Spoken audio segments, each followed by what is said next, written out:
Welcome to the Dr. Erin Show. May you live your truth.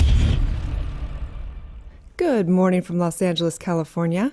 We are teaching spiritual truth, knowing wisdom, love, and universal law here. So today the topic is how to be happy. And I think it's a really fascinating topic. One of my dear friends, Nick Pigeon, is a positive psychologist, along with one of my other dear friends, Rob Mack. I love both of them. And very, very evolved human beings. And we all sat down one night kind of debating positive psychology versus spirituality. And they're very spiritual. And they both realize that there's a major kind of pitfall when it comes to the positive movement. And today, we'll see it all over the social media, different positive quotes. And what's happening, I believe, is that when people are always seeking happiness, they're basically at a subconscious level resisting not being happy. And the truth is that being happy is an effect. It's actually an emotion, and emotions are fleeting. They don't stay. They're not, they don't always stay, and we don't want them to always stay because, when we have negative emotions, they are ebbing us, divine signs telling us that we're not in alignment with our truth. So we kind of sat around, Rob, Nick, and I were debating, and it's just so true, and they completely agree that there is a pitfall, and the positive psychology is addressing this in that movement.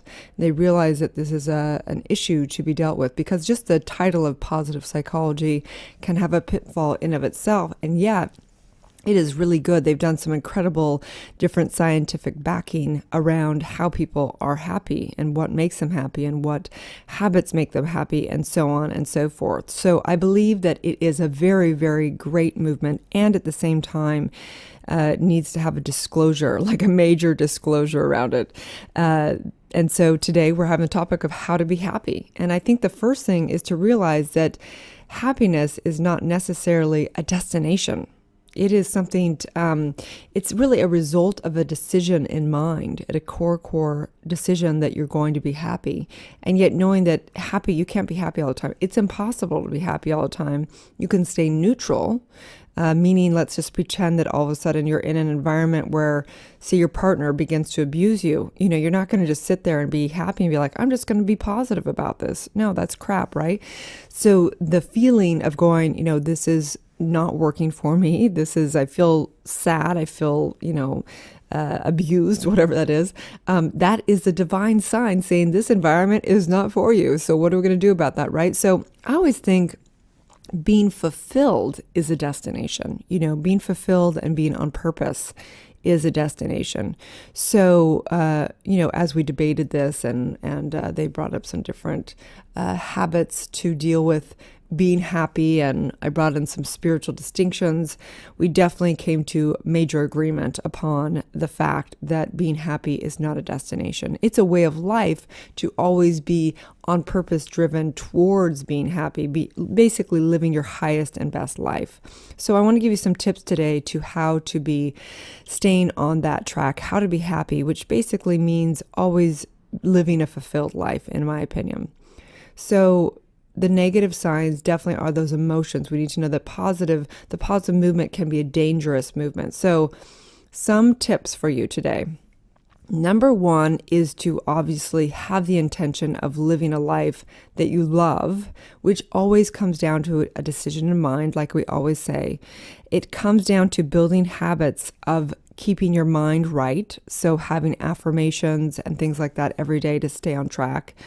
Having a purpose-driven life, which means having goals. You got to have goals to be happy. It's one of the common denominators. It's people that don't have efficient lives, don't have the effect that they want on life, are not fulfilled. Having good relationships is another thing that has people being fulfilled and being happy. Deep, profound relationships is probably the number one thing. We found that in that 75-year Harvard study, that people that have good relationships are more fulfilled and more happy than people who have a lot of money. And I'm not saying that there's anything wrong with money.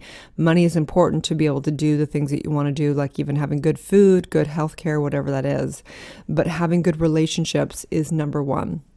And then also having a purpose-driven life, something that you really feel is something beyond you. Because what I've found, and they found also, is that living beyond yourself, living in service, is one of the primary factors of having people be fulfilled in their life as well. Because when we're just trying to fulfill our needs, our desires, our wants, our material, desires, it's fleeting as well. Having a higher purpose for serving your community is one of the things that has people be happy.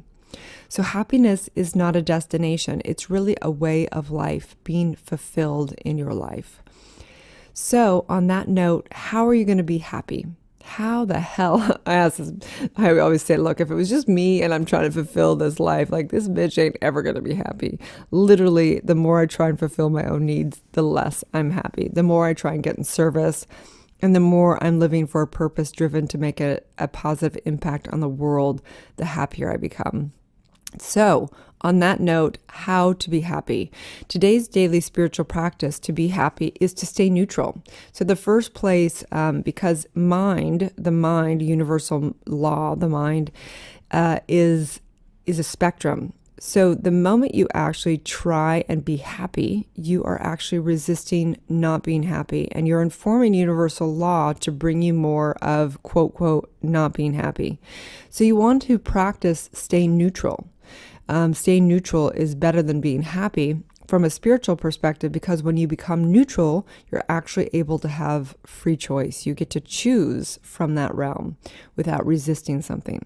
So today's daily spiritual practice is staying neutral to what does or does not occur today. Okay?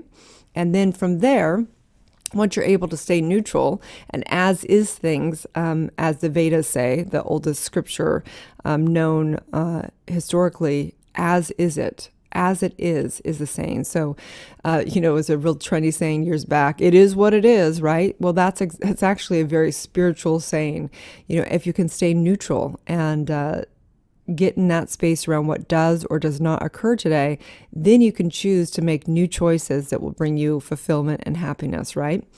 And then today's daily challenge, because we're in this game of life, so today's challenge is to write a letter of gratitude to someone you love. I would say there's no better place, and Nick Pigeon will say this over and over again, no better place than to get into a happy mood than gratitude for everything. And if I'm in any kind of a weird mood, I just sit there and I just start saying gratitude for, maybe it's my health, maybe it's just for what I do have, maybe it's the roof over my head, a negative experience. I do gratitude for that a lot, all the blessings, all the lessons, everything that's come out of it. So knowing today your daily challenge is to write a letter to someone. Maybe it's to yourself, maybe it's to the universe, maybe it's to your worst enemy. You don't have to send it, but writing a letter of gratitude, so important. So just to recap, how to be happy. I would say the first thing is to be okay with not being happy. From a metaphysical standpoint, that's probably the number one thing. How to be happy is to be okay with not being happy, to neutralize any stance, and then being able to have freedom to choose and create a life and an environment in your health, in your finances, in your relationships, everything that is really purpose-driven, that is coming from a neutral space of making a difference in the world and living a fulfilled life instead of a happy life. Happiness is an emotion which is fleeting. Happiness is the result of a decision in mind at a subconscious level, at a soul level. And so I know today is the opportunity to step into the grandest version of yourself, that part of yourself that is totally fulfilled, that is living on purpose, and that in that has more and more times and emotions of happiness. And so I think happiness is really a litmus test of you living the life you were designed to live.